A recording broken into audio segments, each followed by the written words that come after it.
Hello students. Yesterday we have started with the topic plasma membrane and it is good to see कि मेरे पास doubt आ रहे हैं कि आप लोगों को क्या पता चला और क्या नहीं चला. Very good, at least you are listening, thanks for that. Plasma membrane, कल हम लोगों ने जब प्लाज्मा मेम्ब्रेन पढ़ा था तो हम लोगों ने पढ़ा था it is the outer most layer of the cell which allows the entry or exit of certain specific substances. Therefore, it is called as selectively permeable in nature. ये वाली बात आपको समझ में आ गई थी. सेकेंड पॉइंट हम लोगों ने पढ़ा था कि it is made up of lipids and proteins. उसके बाद पढ़ा था कि कोई भी चीज़ कैसे अंदर और बाहर जा रही है. तो अगर गैसियस सब्सटेंस है, कौन सा सब्सटेंस? गैसियस सब्सटेंस, तो वो किस प्रोसेस से अंदर और बाहर हो रहा है? By the process of diffusion. और अगर वाटर है तो वो अंदर और बाहर कैसे हो रहा है? By the process of osmosis. यहाँ तक का भी क्लियर था. जो इशू आया वो हमारे पास आया एंडोसाइटोसिस. एक्चुअली हम लोग यहाँ पे बोल रहे हैं कि plasma membrane is flexible in nature. कैसी है? फ्लेक्सिबल. फ्लेक्सिबल का मतलब क्या होता है? Which can change its shape, जो अपने शेप को बदल सके, उसे हम लोग नाम देते हैं इट इज फ्लेक्सिबल. जैसे कोई एक स्पॉन्ज हम लोगों ने ले रखा है, हमने उसे दबाया तो क्या हुआ? उसने अपना शेप चेंज कर दिया. तो ये जो प्रॉपर्टी है किसी चीज़ से एडजस्ट करने की, वो एडजस्टेबल प्रॉपर्टी को हम बोलते हैं फ्लेक्सिबल नेचर. अब हमें ये बताना है कि प्लाज्मा मेम्ब्रेन अगर फ्लेक्सिबल है तो उससे हमें फ़ायदा क्या मिला. तो हम लोगों ने एक नया प्रोसेस नाम दिया. उस प्रोसेस का नाम है एंडोसाइटोसिस.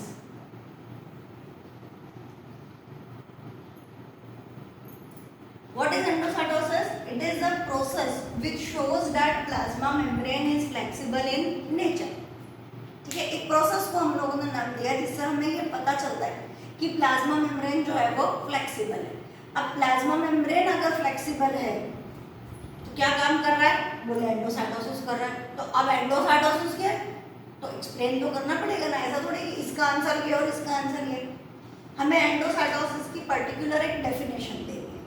वो डेफिनेशन बोलती है कि हमारे पास जो प्लाज्मा मेम्ब्रेन है, अभी इसे अमीबा मत समझो तो आपको जल्दी समझ में आएगा. अभी हमारे पास में ये जो लेयर है, ये लेयर को हम लोगों ने नाम दे रखा है प्लाज्मा मेम्ब्रेन. हम बोल रहे हैं this plasma membrane is flexible. It means it can change its shape. क्यों शेप चेंज करना चाह रही है? तो हम लोग बोल रहे हैं कि यहाँ पर एक फूड पार्टिकल रखा है.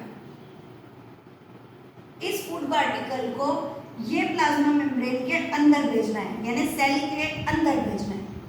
तो ये सेल के अंदर कैसा है? सेल के अंदर आने के लिए डेफिनेटली इस प्लाज्मा मेम्ब्रेन को, इसको चारों तरफ से क्या करना पड़ेगा?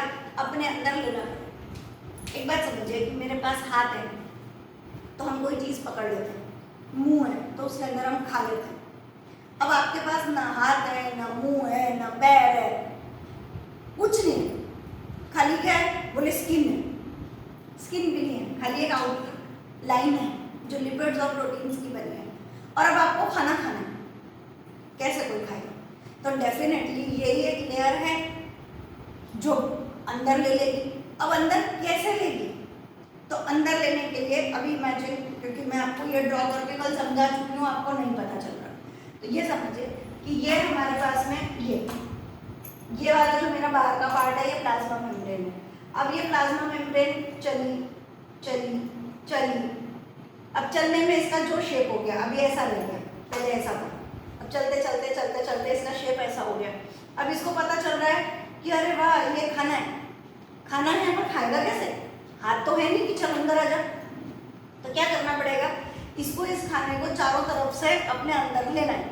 लेने के लिए क्या करें? तो ये जो पोर्शन है इसने अपने आप को थोड़ा सा लंबा कर लिया और खींच लिया. ऐसे ये पोर्शन ने भी अपने आप को लंबा किया.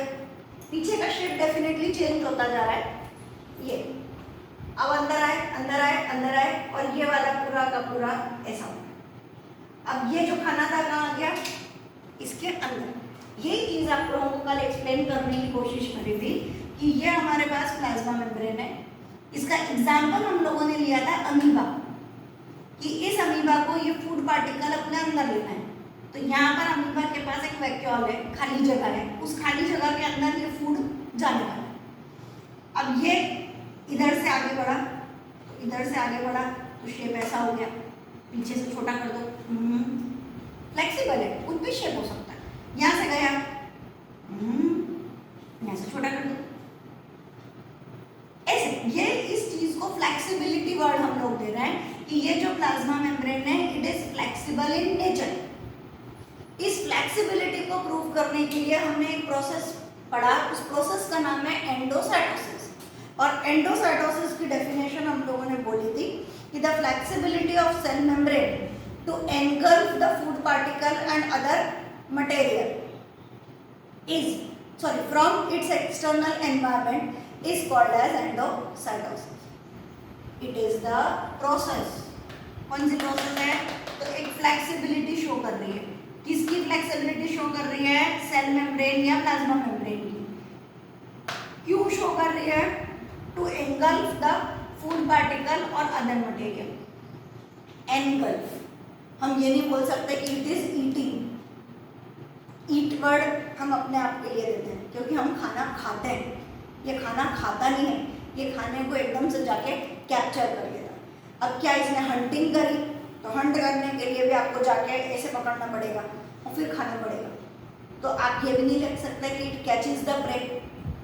इसने किसी शिकार को मारा भी नहीं है कि हम बोल दें कि इसने जाके हंट कर लिया। तो हर एक बायोलॉजिकल लैंग्वेज का अपना एक मीनिंग होता है।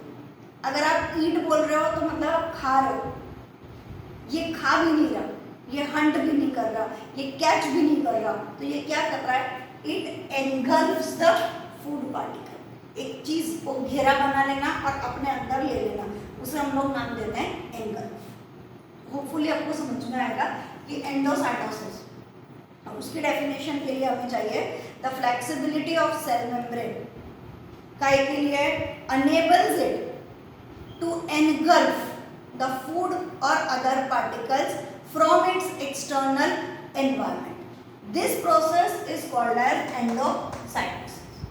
तो हम प्रॉपर्टी प्लाज्मा मेम्ब्रेन की पढ़ रहे हैं कि plasma membrane is flexible in nature.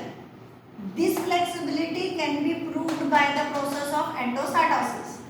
अब ये एंडोसाइटोसिस की डेफिनेशन हम लोगों ने लिखी है कि the flexibility of cell membrane enables the cell to engulf the food or other particles from its external environment.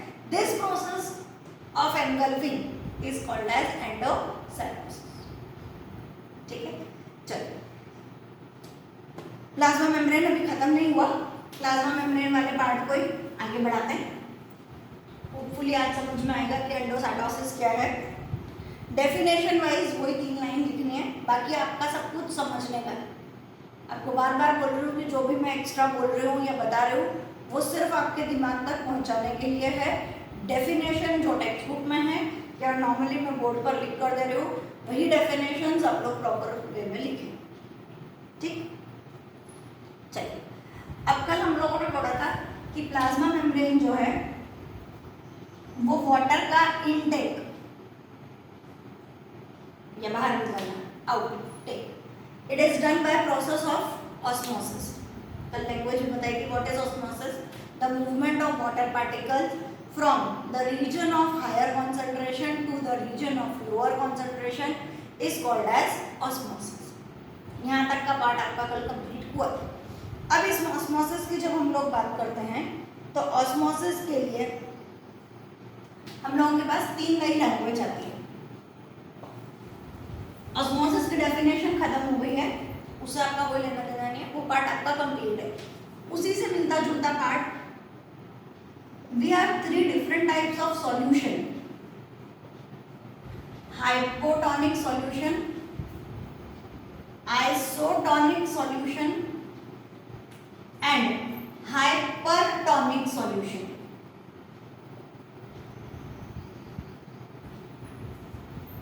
Depending on ये प्लाज्मा मेम्ब्रेन टॉपिक, आपका प्लाज्मा मेम्ब्रेन चल रहा है, उसी के अंदर ये सब कुछ चल रहा है। Depending on the amount of concentration the solution can be divided into three parts: hypotonic solution, isotonic solution और hypertonic solution. अभी सिर्फ सॉल्यूशन पढ़ रहे हैं, इसका यूज बाद में देखेंगे. हाइपोटोनिक का मतलब when external environment has large amount of water, it means it is dilute. थोड़ी सी लैंग्वेज अलग है तो इफ द मीडियम सराउंड, पहले अपन डेफिनेशन लिख लेते हैं. If the medium surrounding the cell is dilute, that is it has large amount of water,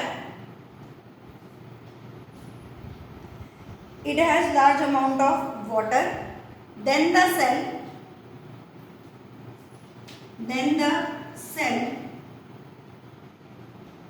then the medium is called as hypotonic solution. ये language है, अभी समझा दो. If the medium surrounding the cell, ये हमारा एक cell, ये अपना एक सेल खत्म हुआ. इस सेल के आसपास जो सराउंडिंग है, वो सराउंडिंग कैसी है? Is dilute. डाइल्यूट का मतलब होता है which has more amount of water. देखिए नया हो सकता है आप लोगों के लिए. एसिड जिसे बोला जाता है, एसिड हम लोग अगर लें तो डेफिनेटली घर में हम लोग जो एसिड यूज़ ही नहीं करते. क्यों? क्योंकि एसिड जहाँ पर भी गिरेगा वो जगह जल जाएगी.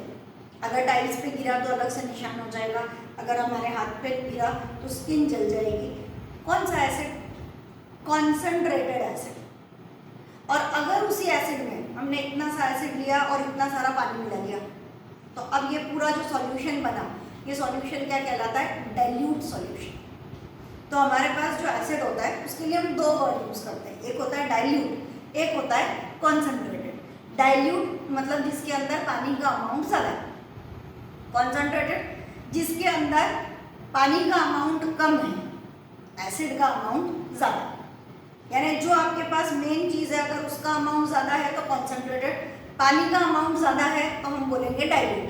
तो दोनों को अगर पानी से कंपेयर करना है, पानी का अमाउंट ज़्यादा तो डाइल्यूट वर्ड दे दो, पानी का अमाउंट कम तो कॉन्सेंट्रेटेड वर्ड दे दो. ठीक है. अगर आपको टेस्ट करना है तो आप लोग घर में सभी के पास हार्पिक टॉयलेट क्लीनर डेफिनेटली होता है. अगर वो टॉयलेट क्लीनर हमारे हाथ पे या पैर पे गिर जाए तो डेफिनेटली हमें जलन पड़ने लगती है. वो इसीलिए क्योंकि उसके अंदर एसिड है. बट हमारी स्किन उससे जल नहीं जाती. हम ये बोलेंगे हमारी स्किन यहाँ से ख़त्म हो गई, ऐसा कुछ भी नहीं होता. बिकॉज उसके अंदर जो एसिड है that is in dilute form. यानी उसमें एसिड की मात्रा, एसिड का जो कॉन्सेंट्रेशन है, अमाउंट है, उसकी वैल्यू कम. तो ज़्यादा क्या हुआ? पानी का अमाउंट ज़्यादा. जहाँ पानी का अमाउंट ज़्यादा वो डाइल्यूट, जहाँ पानी का अमाउंट कम वो कहलाता है कॉन्सेंट्रेटेड. इतना समझ में आएगा? चलिए. If the medium surrounding the cell is dilute, if the medium surrounding the cell is dilute, that is it has large amount of water, then the cell किससे ज़्यादा होना चाहिए? सेल के कंपैरिजन में यहाँ पर पानी का अमाउंट ज़्यादा होना चाहिए. Full stop. Then this solution is called as hypotonic solution. अब क्यों पढ़ रहे हैं हम ये हाइपोटोनिक सॉल्यूशन? हमें इसमें आंसर देना है कि इन, ये तो खाली आपको समझाने के लिए है कि हाइपोटोनिक सॉल्यूशन किसे बोलते हैं. अब हम अपने मेन पॉइंट लिखेंगे कि इन हाइपोटोनिक सॉल्यूशन क्या होता है? The cell gets swells up. अगर हमने हाइपोटोनिक मीडियम के अंदर इस सेल को रख दिया तो वो सेल कैसा हो जाता है, इट गेट्स स्वेल्ड। समझ में तो नहीं आ रहा, कोई बात नहीं, आप अपने घर में रहकर आप एक्सपेरिमेंट कर सकते हैं। इंग्लिश में रेजिन बोलेंगे, हिंदी में किशमिश, गुजराती में द्राक्ष। घर पे ज़रूर होगी, है ना। 2-4 द्राक्ष लीजिए, एक कटोरी में, एक बाउल के अंदर पानी रखिए और वो 4-5 द्राक्ष को उसके अंदर डाल के छोड़ दीजिए, ठीक है। आधे 1 घंटे बाद उसको जाके देखिए कैसा लगता है। डेफिनेटली जब आप देखेंगे तो आपने जो द्राक्ष डाली थी वो पतली पतली सी डाली थी, और आधा 1 घंटे बाद जब आप उसे देखने जाएंगे तो आपको द्राक्ष जो मिलेगी वो कैसी होगी, it would have been swollen up, वो फूल चुकी होगी। आज आप ये एक्सपेरिमेंट करके देख लेना, आपको पता चल जाएगा कि जो आप, हाँ, द्राक्ष का अमाउंट कम रखना, ऐसा नहीं हमने तो कटोरी भर के द्राक्ष डाल दी, 1 या 2 ही डालना, क्योंकि हमने क्या बोला है कि जो सेल है उसके आजू बाजू जो पानी रख रहे हैं उसका अमाउंट ज़्यादा होना चाहिए। यही हम बढ़ रहे हैं, सेल और उसके आसपास पानी, यानी कटोरी में जो पानी रख रहे हो वो ज़्यादा, और जो आप द्राक्ष डाल रहे हो वो 2 या 3, बस इससे ज़्यादा मत डालना, ठीक है। तब वो सॉल्यूशन क्या कहलाएगा, dilute solution. If the medium surrounding the cell, if the medium surrounding the cell is dilute, that is it has large amount of water, इसके अंदर पानी का अमाउंट ज्यादा है, पर किससे ज्यादा है, than the cell, then this solution is called as hypotonic solution, full stop. In hypotonic solution the cell gets swelled up, ठीक है। जो हमारा सेल होगा वो क्या हो जाएगा, it gets swelled। ये आप लोगों को डेफिनेशन और हाइपोटोनिक में रखने से क्या होता है वो आपको आंसर पता होना चाहिए। अब हाइपरटोनिक लेते हैं। हाइपरटोनिक में सेम डेफिनेशन चालू होगी, if the medium surrounding the cell, यहाँ पर हमने लिखा है इज डाइल्यूट, यहाँ पर लिखेंगे is concentrated, is concentrated, that is it has, large की जगह क्या लिखेंगे, less amount of water, less amount of water than the cell, then this solution is called as hypertonic solution. पूरी लैंग्वेज सेम है, if the medium surrounding the cell is, वहां से concentrated, that is it has less amount of water than the cell, then this solution is called as hypertonic solution। अब अगर hypertonic solution है तो हमारे पास answer क्या है, उल्टा बोलिए, यहाँ पर पानी का अमाउंट कम है as compared to the cell, मतलब सेल में ज्यादा पानी है, इसके अंदर कम पानी है, क्या होगा, उल्टा। now the cell will shrink, concentrated में रखोगे तो the cell will shrink, dilute में रखोगे तो the cell gets swelled. Definitely कैसे और क्यों, और ये टॉपिक क्यों पढ़ रहे हैं वो समझ में आना चाहिए। हम लोग ऑस्मोसिस पढ़ चुके। ऑस्मोसिस का मतलब होता है the movement of water particles from region of higher concentration to the region of lower concentration through semi permeable membrane, यानी जो भी चीज़ की हम बात करेंगे उसके पास एक लेयर होनी चाहिए, इसीलिए हर बार हम लोग वर्ड क्या यूज कर रहे हैं, सेल। यहाँ पे हम प्लास्टिक रख देंगे तो हमें कोई आंसर नहीं मिल जाएगा कि बोले प्लास्टिक रखी, देखा मैम आपने बोला था it gets swelled up, plastic नहीं फूल जाएगी, खाली वही चीज़ें फूलेंगी या श्रिंक होंगी जिनके पास सेमी परमिएबल मेम्ब्रेन है, यानी जो लिविंग सेल से रिलेटेड। पता चलेगा, पोटैटो है, एग है, नॉर्मली हम लोग रेजिन बहुत जल्दी काम में आ जाता है, इसलिए रेजिन का एग्जांपल आप लोगों को दिया। उल्टा करना हो तो आप लोगों को मम्मी को बोलना पड़ेगा कि शक्कर की चाशनी बना के दीजिए, है ना, बहुत मीठी चाशनी, गाढ़ी चाशनी, तो उसमें पानी का अमाउंट कम होगा। और अब उसमें अगर आप ये द्राक्ष रेजिन को रखेंगे तो रेजिन उल्टा क्या हो जाएगी, इट विल गेट श्रिंक। चलिए अब क्यों हुआ उस पर चलते हैं। हम लोगों ने बोला it is due to osmosis. Osmosis क्या बोलता है, the movement of water from region of higher concentration to the region of lower concentration. यहाँ पानी का अमाउंट ज़्यादा है एज कंपेयर टू सेल, पानी कहाँ जाएगा, ज़्यादा से कम की तरफ। जब पानी ज़्यादा से कम की तरफ गया तो हमने क्या बोला, the cell gets swell up, ये हमारा आंसर। अब यहाँ पर हम बोल रहे हैं क्या बोला, it is concentrated means it has less amount of water outside, बाहर पानी कम है, ज़्यादा का है अंदर।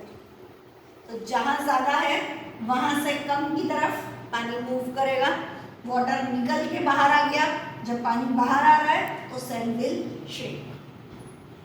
ये दो लैंग्वेज, हाइपोटोनिक और हाइपरटोनिक। अगली लैंग्वेज है हमारी आइसोटोनिक के लिए। At this time both the cell and the surrounding has same concentration, comma, such that there is no net movement। ध्यान रखिए, हम ये नहीं बोल सकते कि मूवमेंट ही नहीं हो रहा, हमारा आंसर क्या होगा, there is no net movement, क्योंकि अगर एक चीज एक से दूसरे में जा रही है तो वो दूसरे में से पहले में भी जा रही है, हमें पता ही नहीं चल रहा कि ये इधर गया या ये इधर आया, क्योंकि दोनों का कंसंट्रेशन सेम है, दोनों एक ही लेवल पे प्रेजेंट है। अगर कोई चीज़ दोनों लेवल पर है तो हो सकता है थोड़ा सा एक आध पार्टिकल इधर चला जाए और यहाँ से एक आध पार्टिकल इधर आ जाए, but since they are at same concentration so there will be no net movement. तो आइसोटोनिक का मतलब जिसमें सेम कंसंट्रेशन हो, किसका, सेल का और सराउंडिंग का, तो हमें पता नहीं चलता कौन सी चीज़ कहाँ मूव कर रही है। डेफिनेटली अगर ये इधर जा रहा है तो वो भी इधर आ रहा है, नहीं हम लोग आंसर देंगे so that there is no net movement. तीन चीजें, हाइपोटोनिक, आइसोटोनिक, हाइपरटोनिक। हाइपो बाहर पानी ज़्यादा, हाइपर बाहर पानी कम। पानी की प्रॉपर्टी है ज़्यादा से कम की तरफ जाना, ठीक है, जब ये ज़्यादा से कम की तरफ जा रहा है तो सेल गेट्स स्वेल अप। पानी की प्रॉपर्टी है ज़्यादा से कम की तरफ आना, सेल से बाहर पानी आ रहा है तो द सेल विल श्रिंक। और यहाँ पे दोनों का कॉन्सेंट्रेशन सेम है, इसलिए नेट मूवमेंट हमारे पास में हो गया 0। होपफुली इतना समझ में आया होगा। नेक्स्ट क्लास में हम लोग अपना नया टॉपिक चालू करेंगे, दैट इज सेल वॉल। मैंने आप लोगों को 3 मेन चीज़ें बताई हैं सेल की। एक है प्लाज्मा मेम्ब्रेन, जिसे सेल मेम्ब्रेन भी बोलेंगे, दूसरा है सेल वॉल, नहीं दूसरा था न्यूक्लियस, सॉरी, और तीसरा है हमारे पास में साइटोप्लाज्म। प्लाज्मा मेम्ब्रेन, न्यूक्लियस और साइटोप्लाज्म। तो अभी प्लाज्मा मेम्ब्रेन वाला पार्ट कंप्लीट हुआ। इसी के साथ हमें एक टॉपिक और पढ़ना है जिसको हम बोलेंगे सेल वॉल। वो कल स्टार्ट करेंगे नेक्स्ट क्लास में। Bye for now.